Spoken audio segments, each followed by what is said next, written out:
በዲን ግራዚዮስ የተጻፈው ሚሊዮነር ሰክሰስ ሃቢትስ የሚሰኘው መጽሐፍ እናንተ ካላችሁበት ሁኔታ ወደምትፈልጉበት ሁኔታ የሚያሸጋግራችሁን ምክር የያዘ መጽሐፍ ነው። ሚሊዮነር ብለን የምንመለከታቸው ወይንም ባለሀብት ብለን የምንመለከታቸው ሰዎች ምን አይነት ልማዶች አሏቸው? የሚያደርጉትስ ጥቃቅን የሚባለው ልማድ ምንድን ነው? እነሱን ነገሮች ለማስተማር ነው የሚሞክረው። ከዚህ መጽሐፍ ውስጥም በጣም ሲምፕል የሚባሉ ቀላል የሚባሉ ነገር ግን ተግባራዊ ልናደርጋቸው የምንችላቸው ነገሮች እንወስዳለን። የመጀመሪያው ምንድነው ካልን ከልባችሁ የምትፈልጉት ነገር ምንድነው ብሎ ይጠይቃል ጸሐፊው። አሁን ይህንን ጥያቄ ብዙዎች ሲጠይቁት ሰምታችኋል። የማቲው መካናሄን ቪዲዮ አርብ ላይ አቅርቤላችሁ ነበር። እዛ ላይ ማቲው መካናሄ የምትፈልጉትን ነገር ለይታችሁና ስፔሲፊክሊ ጥርት አድርጋችሁ ማወቃችሁ ምን ያህል ለህይወታችሁ አስፈላጊ እንደሆነ ደጋግሞ ሲናገር ነበር። የዚህ መጽሐፍም ጸሐፊ ደጋግሞ የሚናገረው ነገር አብዛኛው ሰው የሚፈልገውን ነገር አያውቅም ይላል። ስለዚህ አሁን እናንተ ካላችሁበት ቦታ ወጥታችሁ 5 መንገድ ላይ የምታገኟቸውን ሰዎች የማትፈልጉት ወይንም የማትወዱት ነገር ምንድነው ብትሏቸው ቁጭ ብለው የሚጠሉትን ነገር ለመዘርዘር ጊዜ ያላቸው፣ አለቃቸውን እንዴት እንደማይወዱ፣ የሚሰሩትን ስራ እንዴት እንደማይወዱት፣ ኑሯቸውንም እንዴት እየጠሉ እንደመጡ ብዙ ምክንያቶችን እያቀረቡ የሚጠሉትን ነገር ሊያስረዷቸው ይችላሉ። ማቆሚያ የለውም። ታዲያ መሀል ላይ እናንተ እሺ የማትፈልጉትን አወቅኩ የምትፈልጉት ነገር ምንድነው ብላችሁ ብትጠይቋቸው አብዛኞቹ ሰዎች የሚፈልጉትን ነገር አያውቁም። የዛኔ ቆም ይላሉ።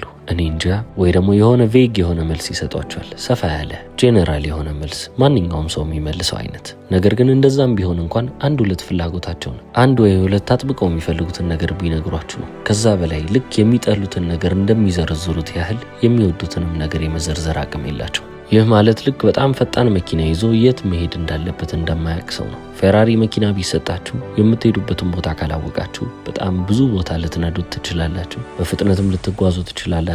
ነገር ግን መዳረሻችሁን የምታውቁ አይደላችሁ። ስለዚህ መኪናውንም አልጠቀማችሁም። ምክንያቱም እናንተ መሄድ የምትፈልጉበትን ሳይሆን መሄድ የማትፈልጉበትን ቦታ ነው የምታውቁት።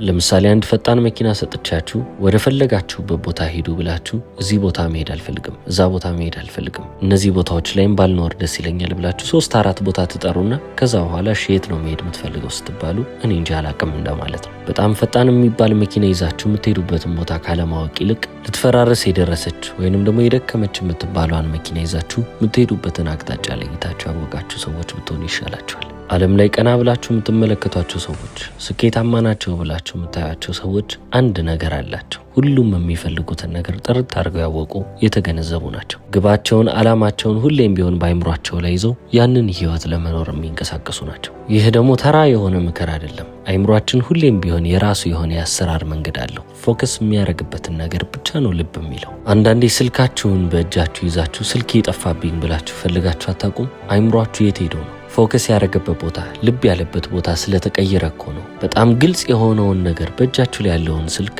እንደጠፋባችሁ አድርጋችሁ ስታስቡ የነበረው። አንዳንዴ አይምሯችሁ ስዊች ኦፍ ያደርጋል።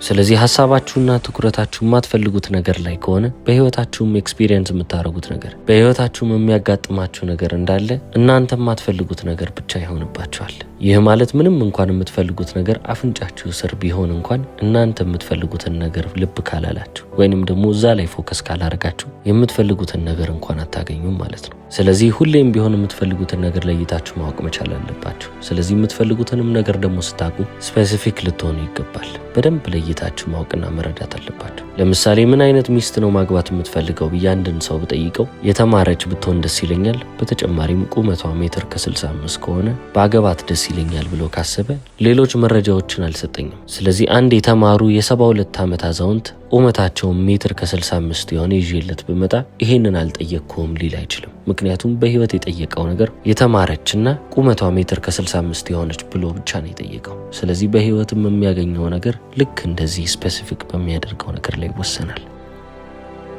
ስለዚህ ግባችሁንም ስታወጡ በህይወትም የምትፈልጉትን ነገር ስትለዩ ልብ የማይባሉ ብላችሁ የምታስቡትን ጥቃቅን ነገሮች እንኳን ልብ ብላችሁ ይሄ ነገር እንዴት እንዲሆን ነው የምፈልገው ይሄስ ብላችሁ ኖቲስ ልታረጉ ወይንም ደግሞ ልትገነዘቡት ይገባል። ስለዚህ እናንተን ለማገዝ የዛሬ 1 ዓመት ምን አይነት ህይወት ነው መኖርን የምትፈልጉት? ያንን ህይወት ተመልከቱትና እዛ ህይወት ላይ ልታገኙት የምትፈልጉትን ነገር እንዳለ አሁን የእናንተ እቅድ፣ የእናንተ ግብ፣ የእናንተ ዓላማ ታረጉታላችሁ። የምፈልገው ነገር እንዳለ ቢሳካልኝ ምን ይሆን ነበር፣ ምን ይፈጠር ነበር ብላችሁ በማሰባችሁ የተነሳ ብቻ እዛ ስሜት ውስጥ ትገባላችሁ። የደስታ ስሜት ይመጣል። ያንን ቪዥዋላይዝ እያደረጋችሁ በአይነ ህሊናችሁ ውስጥ እየተመለከታችሁ የምትፈልጉትን ነገር ቪቪድሊ መመልከት ነው።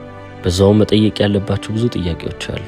በዛን ጊዜ ምን ያህል ገንዘብ ነው በአካውንታችሁ ውስጥ እንዲቀመጥ የምትፈልጉት? ለአደጋ ጊዜ ብላችሁ ሴቭ ያደረጋችሁት ገንዘብ ምን ያህል ነው? ስንት ሰው ነው የምታስተዳድሩት? ስራችሁንስ የት ነው የምትሰሩት? ከቤት ሆናችሁ ነው ወይንስ ከቤት ውጪ? ለሰው ተቀጥራችሁ ነው መስራት የምትፈልጉት ወይንስ የራሳችሁን ንግድ ነው የምትጀምሩት? እነዚህን ሁሉ ጥያቄዎች ከዛሬ 1 ዓመት በኋላ እንዴት ብዬ እመልሳለሁ ብላችሁ ልታስቡ ይገባል። በመጽሐፍ ውስጥ ሁለተኛው አስፈላጊ ብሎ ያስቀመጠው ምክር አሁን ያላችሁበትን ቦታ ለይታችሁ ማወቅ አለባችሁ የተሰኘ ምክር ነው። አንዳንዴ ራሳችሁን ለማታለል ወይንም ደግሞ ራሳችሁን ለመሸወድ ትሞክሩ ይሆናል። ከራሳችሁ ጋር በጣም ግልጽ ልትሆኑ ይገባል ይላል ጸሐፊው። ወደፊት ምን መሆን እንደምትፈልጉ የማታውቁ ከሆነና ግራ ተጋብታችሁ ከሆነ ግራ እንደተጋባችሁ ለራሳችሁ ልትነግሩት ይገባል። እንደማታውቁ መሄጃችሁም እንደጠፋችሁ ለራሳችሁ ግልጽ መሆን አለባችሁ። ምክንያቱም ከግልጽነታችሁ ስትጀምሩ ነው መልስ የምታገኙት ይላል። ይህ በገንዘብ ህይወታችሁ ብቻ አይደለም፣ በሪሌሽንሺፖቻችሁ ውስጥ በግንኙነቶቻችሁ ውስጥም ይህንን መልስ መፈለግ አለባችሁ። ከዛም ባለፈ በሙያችሁ ውስጥ የቱ ጋር እንዳላችሁ፣ በጤናችሁ ውስጥም የቱ ጋር እንዳላችሁ ሁሉንም ነገር ስፔሲፊክ ልታረጉ ይገባል። ይህ አስፈላጊነቱ ምንድነው ብላችሁ ጸሐፊውን ብትጠይቁት እናንተ ያላችሁበትን ቦታ ተረዳችሁ ማለት ከዚህ ተነስቼ ወዴት ልሄድ የሚለውን ጥያቄ ትጠይቃላችሁ ማለት ነው ይላል። አሁን ያላችሁበትን ቦታ አወቃችሁ ማለትም ደግሞ መሄድ የምትፈልጉበትን ቦታ የምታውቁና በተጨማሪም ደግሞ ወደዛ መንገድ የማይመሯችሁን ነገር ለይታችሁ የምትረዱ ናችሁ። ስለዚህ የማይጠቅማችሁን ነገር እምቢ ለማለት ምንም አትራሩም ይላል። የዛኔ ለሁሉም ሰው እሺ ማለትን ታቆማላችሁ። ጓደኞችን ትመርጣላችሁ። ሁሉንም የሥራ ዕድል አትቀበሉም። ወደዛ ህይወት የሚመራችሁን እድል ብቻ ነው የምትወስዱት። ይህም ደግሞ ጥርት ያለ ምስልን በአይምሯችሁ ውስጥ እንድትይዙ ይረዳችኋል። መንገዳችሁም መዳረሻችሁም ግልጽ እየሆነላችሁ ይመጣል ማለት ነው። በሶስተኛ ደረጃ ማወቅና መረዳት ያለባችሁ ነገር ለምን የሚለውን ጥያቄ መመለስ ነው ይላል። the power of why። አሁን በህይወት ያላችሁበትን ቦታ አወቃችሁ ልበል። መሄድም የምትፈልጉበትን ቦታ ተረድታችኋል። ነገር ግን ለምንድን ነው መሄድ ወደምትፈልጉበት ቦታ መሄድ የፈለጋችሁት? ከዛ ጉዞ ጀርባ ያለው ምክንያት ምንድን ነው? ምክንያቱም እናንተ አሁን ያላችሁበትን ቦታ ተመልክታችሁ መሄድ ወደምትፈልጉበትን ቦታ ስትመለከቱት እንዴት ነው እዛ ልደርስ የምችለው ትሉ ይሆናል። ዋናው መኪናችሁ ምክንያታችሁ ነው የሚሆነው። ግልጽ ካልሆነላችሁ አንድ ምሳሌ ልስጣችሁ። ምናልባትም እናንተ 200 ሺህ ብር ትፈልጋላችሁ ልበል። ያንን 200 ሺህ ብር እኔ ይሰጣችኋለሁ። ነገር ግን የምሰጣችሁ እየነደደ ያለ ህንፃ ውስጥ ዘላችሁ ከገባችሁና 7ኛ ፎቅ ላይ ደርሳችሁ ከመጣችሁ ነው ብላችሁ ለ200 ሺህ ብር ብላችሁ መቼም ቢሆን ጤናችሁን አደጋ ላይ እንደማጥሉ ታውቃላችሁ። ስለዚህ አይ ብሩ ይቅርብኝ እንዲሁ ጤና ይሻለኛል ነው የምትሉ። ነገር ግን እንበልና ወይ እናታችሁ ወይ አባታችሁ እዛ ህንፃ ውስጥ እየነደደ ባለ ህንፃ ውስጥ 7ኛ ፎቅ ላይ መውረድ ከብዷቸው እዛው ቁጭ ብለዋል። እሳቱ አንድዶ እነሱን ከሚገላቸው እናንተ ዘላችሁ ገብታችሁ ብታድኗቸው ይሻላል አይደል? ታዲያ አሁን በዛ ሰዓት ላይ ህንፃ ውስጥ አልገባም ብላችሁ አታንገራግሩም። እዛ ውስጥ የምትወዱት ሰው ስላለ ወይ እናታችሁን ወይ አባታችሁን ለማዳን ብላችሁ ስለ ራሳችሁ ጤንነት ስለ ራሳችሁ ከማሰብ ውጪ ዘላችሁ ገብታችሁ የምትወዱትን ሰው ለማዳን ትሞክራላችሁ። አሁን እነዚህ ሁለት ምሳሌዎች ተመሳሳይ ምሳሌዎች ናቸው። ነገር ግን ምንድን ነው የለወጥከው ካላችሁ ምክንያታችሁን የለወጥኩት። ለ200 ሺህ ብር ብላችሁ የሚቃጠል ህንፃ ውስጥ እንደማትገቡ ታውቁታላችሁ። የምትወዱትን ሰው ለማዳን ግን ዘላችሁ ምንም ሳታንገራግሩ መግባታችሁ አይቀርም። ይህ ምንን ያሳያል? ዋይ ለምን ተብሎ የሚጠየቀው ጥያቄ በጣም አስፈላጊ ጥያቄ እንደሆነ ነው። እናንተ ወደ ዓላማችሁ የምትሄዱት ለምን እንደሆነ ማወቅ አለባችሁ። ምክንያታችሁ በጣም ጠንካራ ካልሆነ እዛ ቦታ ላይ የመድረስ እድላችሁ በጣም ዝቅ ያለ ይሆናል። ልጁ በካንሰር ታሞበት ወይንም ደግሞ በኩላሊት በሽታ ተይዞበት ለልጁ ማሳከሚያ ብር ለማግኘት ብሎ ስራውን ወጥሮ የሚሰራ ሰውና ጥሩ ቤት ለመግዛት ብሎ ስራ የሚሰራ ሰው እኩል የሚባል ጠንካራ ምክንያት የላቸውም። የአንደኛው ሰው ምክንያት የበለጠ ፓወር አለው፣ የበለጠ ኃይል አለው፣ ስሜትም ይኖረዋል። ምክንያቱም ለልጁ ያለው ፍቅር ሌላኛው ሰውዬ ቤት ለመግዛት ካለው ፍቅር የበለጠ ስለሆነ ነው። ስለዚህ ምንም አይነት ምክንያት ይሁን ምክንያታችሁ እናንተን ካላችሁበት ቦታ ወደ መድረስ የምትፈልጉበት ቦታ የሚያደርሳችሁ መኪናችሁ ይሆናል። ይሄ ምክንያት በጣም የጠነከረና ኃያል በሆነ ቁጥር እናንተ የበለጠ ዓላማችሁ ላይ መገኘት እድላችሁ እየጨመረ ይመጣል። ምክንያቱም መስራት ያለባችሁን ነገር በደንብ እያጠናቀቃችሁና እየሰራችሁ ነው የምታልፉት። ዛሬ ደክሞኛል አልሰራም አትሉ። ምክንያታችሁ ከድካማችሁ የበለጠ ነውና። ስለዚህ አሁን ለምሳሌ ዓላማችሁ $1 ሚሊዮን ማግኘት ይሆናል። ለምንድን ነው $1 ሚሊዮን የፈለጋችሁት? ምናልባትም የገንዘብ ነፃነትን ፈልጌ ነው ትሉኝ ይሆናል። አሁንም ጠይቃችኋለሁ፣ ለምንድን ነው የገንዘብ ነፃነትን የፈለጋችሁት? ከዚህ በኋላ በህይወቴ ስለ ገንዘብ ማሰብ ወይም መጨነቅ ስላልፈለግኩ ነው ትላላችሁ። አሁንም ጥያቄ እንቀጥላለሁ። ለምንድን ነው ስለ ገንዘብ መጨነቅና ማሰብ ያልፈለጋችሁት? ይህንንም ትመልሱልኛላችሁ። እንዲህ እያልን 7 ምክንያቶችን እንድታስቀምጡልኝ ያደርጋችኋለሁ። ምክንያቱም የመጀመሪያዎቹ 3 መልሶቻችሁ ከአይምሯችሁ የሚመጡ መልሶች ናቸው እንጂ ከልባችሁ የሚመጡ አይደሉም። ምክንያታችሁን ለማወቅ ለምን የሚለውን ጥያቄ 7 ጊዜ ልትጠይቁ ይገባል። የምትፈልጉት ዓላማ ጋር መድረስ የፈለጋችሁት ለምንድን ነው? መልሱን ስታገኙ አሁንም ያንን መልስ የመለሳችሁት ለምንድን ነው? እንዲህ እያላችሁ 7 መደዳ ትወርዳላችሁ። የዛኔ የምርም ለእናንተ ትሩሊ ማተር የሚያደርገውን ነገር ከልባችሁ የምትፈልጉትን ነገር ዋናውን ምክንያት እያወቃችሁ ትመጣላችሁ። በልባችሁ ውስጥ ያለውን ትክክለኛ ዲዛየር፣ ትክክለኛ ፍላጎት መናገር ስትጀምሩ ያ የእናንተ ምክንያት ይሆናል ማለት ነው። አሁን 3ኛውን ትምህርት ጨርሰናል። ወደ 4ኛው ስንመጣ በውስጣችሁ ውስጥ 2 ቀበሮች አሉ። ሁሌም ቢሆን ልትመግቡት የሚገባው ቀበሮ ትክክለኛው ቀበሮ መሆን አለበት። አንድ ታዋቂ ተረት አለ። ሁላችንም ቢያንስ ሰምተነዋል ብዬ አምናለሁ። አንዲት አያት ከልጅ ልጇ ጋር ጊዜ በምታሳልፍበት ሰዓት ተረት ትነግረዋለች። በእኛ ውስጥ 2 ቀበሮች አሉ። ሁሌም ቢሆን ይጣላሉ። ሁሌም ቢሆን ትግል ላይ ናቸው። አንደኛው ቀበሮ በጣም ክፉ የሚባል ቀበሮ ነው። ጥሩ ነገርን አይመኝም። በተጨማሪም ደግሞ በጣም ኔጌቲቭ የሆነ አሉታዊ የሆነ የመቅናት ስሜትን፣ የጭንቀት ስሜትን በተጨማሪም ቂምን የሚይዝ ነው። ሌላኛው ቀበሮ ደግሞ እናንተ እንድታድጉ እናንተ እንድትለወጡ የሚፈልግ ቀበሮ ነው። ታዲያ ይህንንም ተረት የሰማው ትንሽየው ልጅ እቴቴ ታዲያ የትኛው ቀበሮ ነው የሚያሸንፈው? የትኛው ነው ጠንካራ ይላታል። አያትየውም the one you feed ብላ ትመልስለታለች። የምትመግበው ያሸንፋል ትሏለች። ይህ ለልጆች የተጻፈ ተረት ቢሆንም ነገር ግን ለህይወታችን በጣም ትልቅ የሚባል ጥበብን የሚሰጠን ነው። ስለዚህ የትኛውን ነው የምንመግበው የሚለው ነገር ሁሌም ቢሆን ልንገነዘብና ልብ ልንል ይገባል። ሁሉም ነገር ከግንዛቤ ነው የሚጀምረው። ሁሌም ቢሆን የማትችሉት ነገር ላይ ትኩረት ስታደርጉ ልብ የምትሉት ነገር እንዳለ ድክመታችሁ ላይ ከሆነ ያ ኔጌቲቭ የሆነ ቀበሮ እየተመገበ ነው ማለት ነው። እሱን እያጠነከራችሁት ነው የምትመጡት። ነገር ግን ጥንካሬያችሁ ላይ ፎከስ የምታደርጉ ከሆነ ኮንትሮል ማድረግ ከማትችሉት ነገር በላይ ኮንትሮል ማድረግ የምትችሉት ነገር ላይ ብቻ ፎከስ የምታደርጉ ከሆነ ፖዚቲቭ የተባለው ቀበሮ ላይ እያተኮራችሁ ነው። እሱ እየተለቀ ነው፣ እሱ እየተመገበ ነው ማለት ነው። በአጠቃላይም ህይወታችሁን እያገዛችሁ የሚመጣው ቀበሮ እሱ ነው። ልክ እነዚህ ጥሩና መጥፎ የሚባሉ ቀበሮች እንዳሉ ሁሉ በሌላም ሊመሰል ይችላል። ይንግን ያንግ፣ ጥቁርና ነጭ፣ መልካምና ክፉ፣ ብዙ ነገሮች፣ ብዙ አስፔክቶች በእኛ ውስጥ አለ። ለእያንዳንዱ ያለን ጥሩ ነገር የዛ ተቃራኒ ነገርም ይኖራል።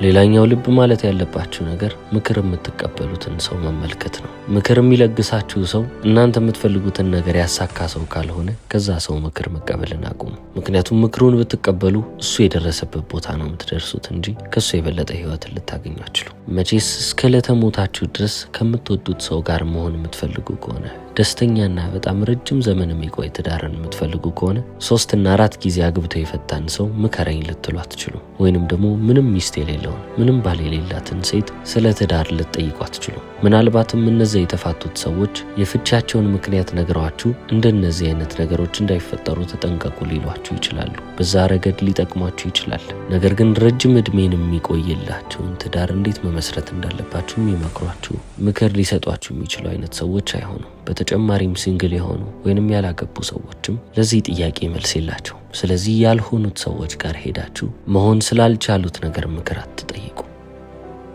ይህ በትዳር ብቻ አይደለም፣ በቢዝነስም ዓለም ውስጥ እናንተ የሆነ ቢዝነስ መስራት ትፈልጋላችሁ። ከእናንተ ቤተሰብ ውስጥ የሚወዳችሁ ሰው አይ ይህንን ንግድማ እንዳትነግድ፣ ይሄ ይቅርብህ፣ ትከስራለህ ብሎ ያስፈራራችኋል። ስለ እናንተ እኮ ያስባል፣ ይጨነቃል።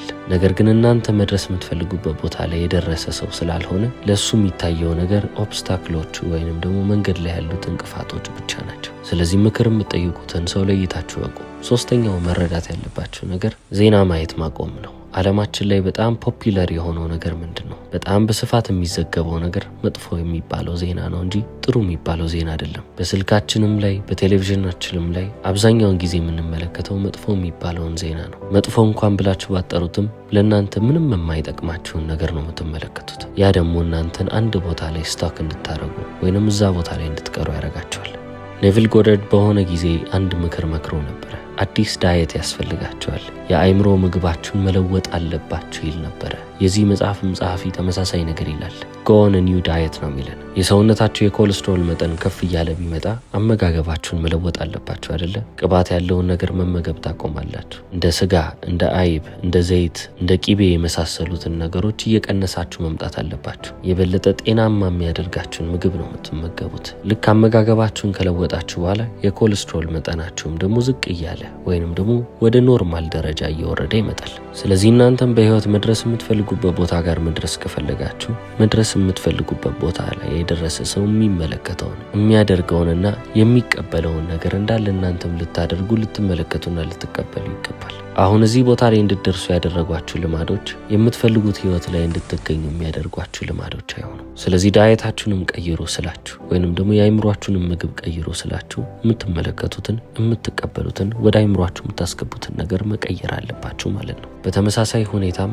ጓደኞቻችሁንና አካባቢያችሁንም ልትፈትሹ ይገባል። መድረስ የምትፈልጉበት ቦታ ላይ መድረስ የምትፈልጉ ከሆነ እናንተ መድረስ የምትፈልጉበት ቦታ ላይ የሚደርሱ አይነት ሰዎች ካጠገባችሁ መቀመጥ አለባቸው። በዲን ግራዚዮስ የተጻፈው ሚሊዮነር ሰክሰስ ሃቢትስ የተሰኘውን መጽሐፍ በዚህ መንገድ ተመልክቼዋለሁ። እስከ መጨረሻው ስለተከታተላችሁልኝ አመሰግናለሁ። ቻው።